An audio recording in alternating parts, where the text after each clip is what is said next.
महाराष्ट्राच्या राजकारणात एक नवी घडामोड गेल्या काही महिन्यात झाली आहे. मी आता जवळजवळ सगळ्या प्रमुख लोकांचे मराठी यूट्यूब व्हिडिओ तर बघतो. जे बघू शकत नाही त्याचे मला सिलेक्टेड क्लिप्स माझे लोक देतात किंवा त्याचं स्क्रिप्ट देतात.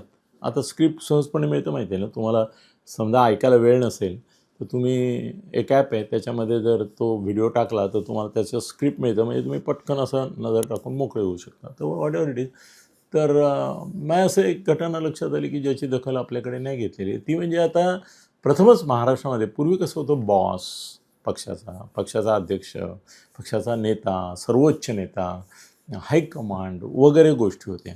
पण महाराष्ट्रातल्या राजकीय पक्षांमध्ये वरतून मोदी शहांच्या पाठिंब्याने आणि इथे फडणवीस आणि शिंदे या दोघांच्या परस्पर सहकार्याने एक अशी स्थिती निर्माण झाली आहे की उद्धवला उद्धवचे लोक विचारत नाहीत, शरद पवारला शरद पवारांचे लोक विचारत नाहीत, अजितदादांच्या जागी आता सुनेत्रा वहिनी आणि पार्थ आले त्यांना त्यांचे लोक विचारत नाहीत.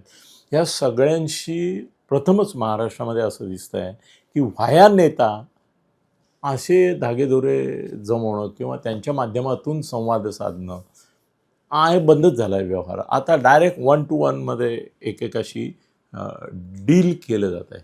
मोदी शहा नॅशनल लेवलवरून डील करतायत एकेकाशी आणि फडणवीस आणि शिंदे इथे लोकल लेवलवर. त्यामुळे खासदार आपले चाललेत हे नेत्यालाच माहिती नाही किंवा खासदार जाऊन भेटत आहेत.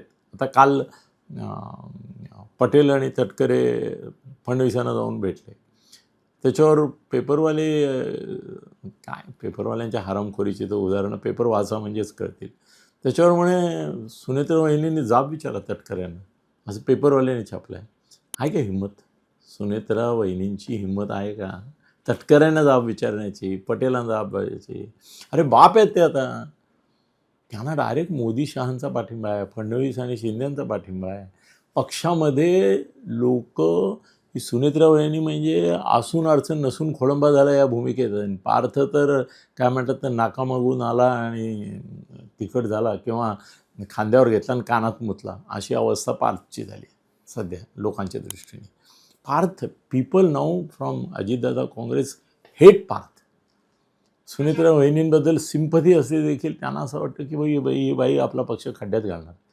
ना हिच्यामध्ये कुवत आहे, ना पात्रता आहे, ना बुद्धिमत्ता आहे, ना क्षमता आहे, ना योग्यता आहे, ना राजकीय कौशल्य आहे, ना प्रशासकीय गुण आहेत. बायको हेच क्वालिफिकेशन होतं, ते नवऱ्याबरोबर चालून जात होतं. आता पक्ष चालवण्याची क्षमता नाहीच. फक्त पक्ष बुडवणं म्हणजे तो एक तर शरद पवारांना गिळंकृत करून देणं, नाहीतर इकडे वाताहत करून घेणं. त्यामुळे आता कोणालाच त्यांचं नेतृत्व नको आहे.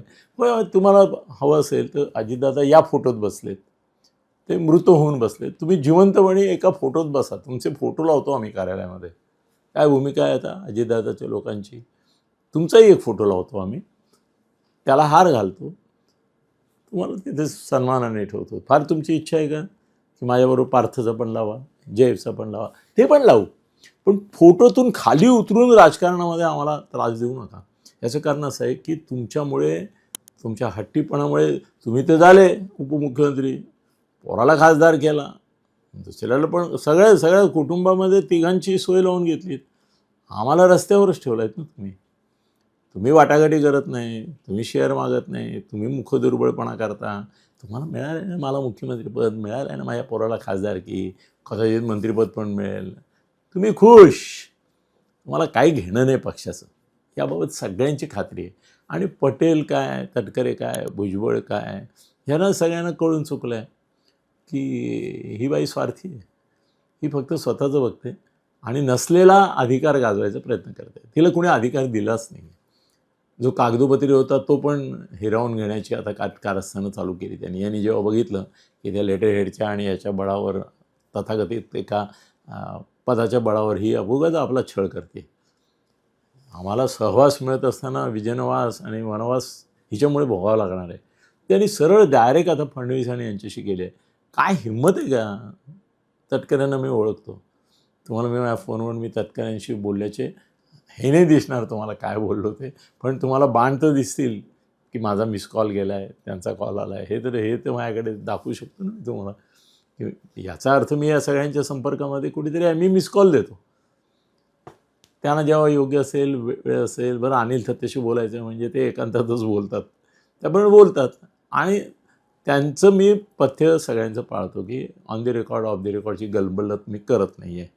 आता तर अजिबात करत नाही याचं, कारण ज्या गोष्टी मला कळतात त्या मी माझं निरीक्षण, परीक्षण, विश्लेषण म्हणून सांगायला मोकळा आहे ना. त्यांना कशाला कोट करून अडचणीत आणू मी, कारण त्यांच्यामुळे मला कळतं आहे हे सगळं.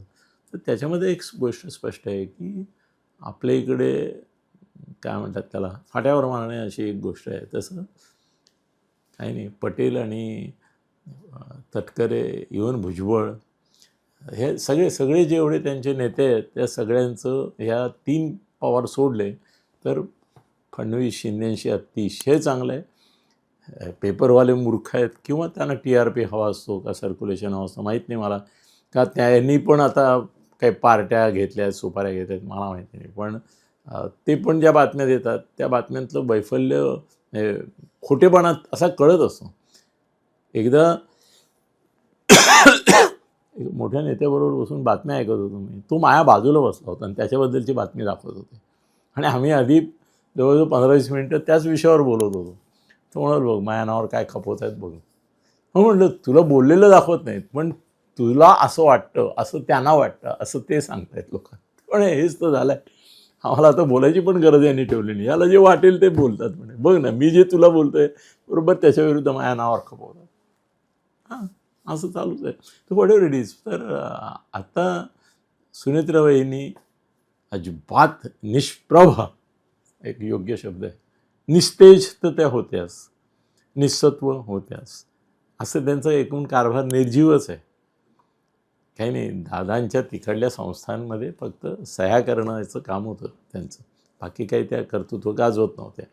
हे माहिती होतं, पण त्यावेळेला ती परिस्थिती अशी असते, त्यावेळेला बोलता येत नाही. घाईघाईमध्ये त्यांना करावं लागलं, सायकॉलॉजिकल एक हे असताना. आता फडणवीसांनाही कळून चुकलं आहे की या बाईच्या हाती काही या पक्षाचं भवितव्य नाही. हे भवितव्य ठरवणारे ते तटकरे आहेत, प्रफुल्ल पटेल आहेत. दिल्लीतून प्रफुल्ल पटेल, महाराष्ट्रात तटकरे, हेच करणार. भुजबळ पण इव्हन तेवढे आता पॉवरफुल पॉलिटिकली राहिलेले नाहीत. आणि पवार फॅमिलीला काढून न टाकता असं देवाऱ्यात बसून सकाळी रोज एकदा नमस्कार केला, दिवसभर आपली कामं करायला मोकळी. मला एकाने सांगितलं होतं, अनेक व्यापारी सकाळी देवळात जातात, करतात, नमस्कार करतात, दिवसभर पाप करायला मोकळे, सकाळी फक्त पुण्यवान दिसतात ते. तर तसं एकदा सकाळी जाऊन तुम्हाला नमस्कार केला, तुमचं कौतुक केलं, तुमचा फोटो लावला, बस झालं, बाकी काय नाही. दादाला असं फोटो टाकला आहे, तुम्हाला तसं फोटो टाकला आहे त्यांनी, व्हॉट एव्हर इट इज. पण पार्थला आता सहन करायच्या मनस्थितीत नाही कोणी, आणि पार्थची वाट लावायची हे पण सगळ्यांच्या डोक्यात आहे. आता तो मंत्री होणार नाही बघा.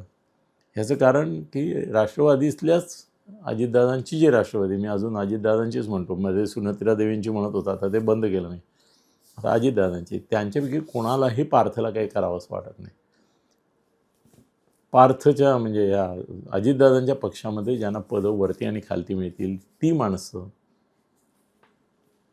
तटकरे आणि पटेल यांचीच असणार. हो, आमदारकी नाही देऊ शकली, मुख्यमंत्री असून, उपमुख्यमंत्री असून, ती पण पटेलांच्या माणसाला मिळाली ना, होय की नाही.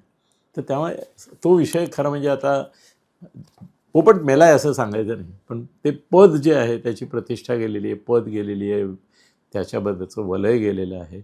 आणि आता शिंदे आणि फडणवीस डायरेक्ट कॉन्टॅक्टमध्ये आहेत. शरद पवारांच्या पण लोकांच्या आहेत, यांच्या पण आहेत, उद्धवच्या पण आहेत, उद्धवच्या पण आहेत. ॲक्च्युली असं आहे की त्याची अजून वाच्यता झालेली नाही आहे, मला सांगतायत लोक, अजून सिद्ध करण्यासारखा माझ्याकडे पुरावा पण नाही. पण काँग्रेसमध्ये पण राजीनामे द्यावे लागतील त्यांना, आमदारकीचे किंवा खासदारकीचे, पण फुटलेत ते. आता या 2/3 बहुमत सिद्ध करून ठराव पास करून घेताना काँग्रेसमधले किती फुटतात, गैरहजर राहतात, रुग्णालयात दाखल होतात, राजीनामा देतात, ते तुम्हाला कळेल. 20 तारीख काय आता आली ना, परवाच आली ना, कळेल तुम्हाला की काय होतं आहे ते. What ever it is. मला सांगायचं असं की असून अडचण नसून खोळंबा अशी स्थिती सुनेत्रा वहिनी आणि पार्थ आणि जय यांची झालेली आहे.